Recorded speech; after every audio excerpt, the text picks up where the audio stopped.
Hello everybody, this is Moses from ZAATARGARDENS, and this is episode 70 of Gardening Without Edits. Excuse the noise all around me, the air conditioner is on. I was watering my garden. Let me flip it around really quick. I was watering my garden, and over here, you see all the white zapote growing right now.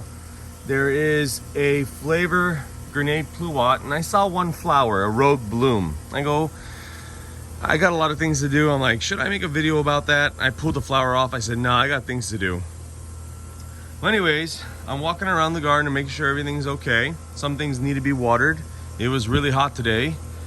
And I came across my genetic tree, or the Persian green sour Persian plum, genetic. This whole tree is blooming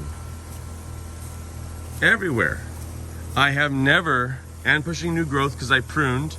I'm gonna do a future episode, update episode on that right now. I'll do a link and I'll link up a video right now on the screen. But everywhere is flowering. Look at that. Isn't that insane? Or this much. I've never seen this on any of one of my plants.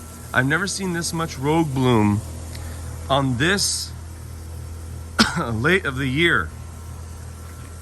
Just incredible. Quick video. I'm just, look at that. All right, everybody. Happy gardening.